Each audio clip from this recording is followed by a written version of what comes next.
blanc ce matin, mon chat? Blanc. T'as encore de la colle là de l'opération d'hier, hein, du nouveau cathéter. Et voilà pour vous montrer la très belle chambre de Joseph stérile, dans laquelle nous passons 24 heures sur 24. Derrière moi, il y a un sas de désinfection. Ça, c'est la tenue Charlotte masque FFP2 blouse.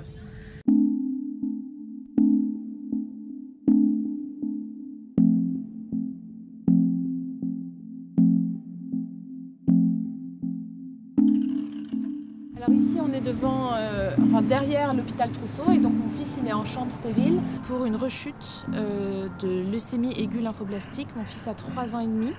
À 17 mois il a été diagnostiqué avec cette maladie, ce cancer du sang, ce cancer de la moelle osseuse. Et le dernier jour de son traitement, le 4 janvier, alors qu'il devait prendre sa dernière dose de chimio, la 794e, après 804 jours de traitement à 18h pile parce que c'est à heure fixe, le champagne était dans le frigo. Joseph allait très bien et nous avons reçu un bilan sanguin de routine, donc tout ce qu'il y a de plus classique. Et nous avons vu que les 3 lignes s'étaient effondrées, donc les globules blancs, les globules rouges, les plaquettes, tout a chuté. Là, c'était le choc. On est parti en urgence à l'hôpital le plus proche, qui était l'hôpital de Marseille, et c'est la rechute.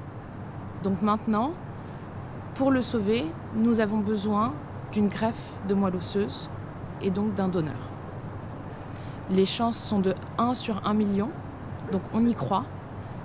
Mais il faut beaucoup d'inscrits pour peu d'élus, et un pour mon fils, et aussi d'autres pour tous les enfants qui actuellement attendent des greffes de moelle osseuse. Comment ça se passe un don de moelle osseuse? Alors un don de moelle osseuse, c'est extrêmement simple. Donc on fait une demande sur dondemoelleosseuse.fr. On reçoit une enveloppe préaffranchie, donc c'est gratuit. On crache un petit peu dans le tube ou sinon on se passe un coton dans la joue. Et si on est potentiellement compatible, le don en lui-même, dans 80% des cas, se fait par une prise de sang. Et dans 20% des cas, c'est un prélèvement de moelle osseuse. Alors la moelle osseuse qui n'est pas la moelle épinière, hein, je précise. On ne touche jamais à la colonne vertébrale, c'est moelle, mais osseuse et épinière, c'est pas du tout la même chose. Et c'est une simple ponction dans la moelle osseuse de la hanche. Mon fils en a eu de nombreuses. Et soit c'est en ambulatoire dans la journée, soit on passe une nuit à l'hôpital, mais vraiment ce n'est pas du tout douloureux. On donne quelques cellules souches, on donne pas grand-chose. Et celui qui reçoit tout, reçoit la vie. Il y a des conditions? Oui, bien sûr, il y a des conditions. Alors on cherche principalement des hommes entre 18 et 35 ans. Mais aussi nous avons besoin de sang et de plaquettes. Mon fils est transfusé 1 à 2 fois par jour aujourd'hui.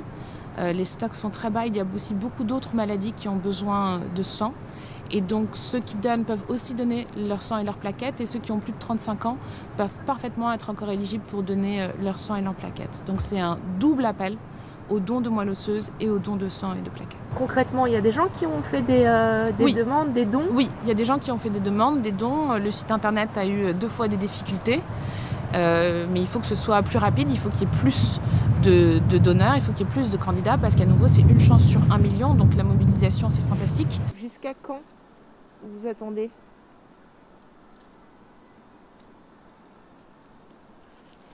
Quelques mois.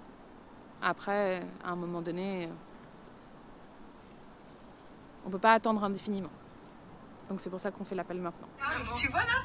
Parce que ça c'est bleu. Tout ça, ça va aller dans ton petit corps, juste ici. C'est pour toi, c'est un médicament. Non. C'est mon amour. Ah non. Ça s'appelle... Lui aujourd'hui, il a l'impression d'être puni. Il a un petit peu honte déjà des altérations physiques parce que son physique a déjà changé. Il est très abîmé. Avec toutes les perfusions qu'il a eues, les différents cathéters qu'il a eus, il a des marques. Il ressemble déjà un petit peu à un enfant malade et il le sait, il le voit parce qu'il y a un miroir dans sa petite salle de bain. Et donc il refuse maintenant de faire des FaceTime avec ses copains, il ne veut plus se montrer, il se cache. Et donc tout l'enjeu sur ce sujet-là, c'est de lui montrer que c'est normal, ça va être difficile, mais qu'il va guérir, qu'on va enlever la maladie et qu'on va y arriver, qu'il va vivre et qu'il va pouvoir rentrer à la maison.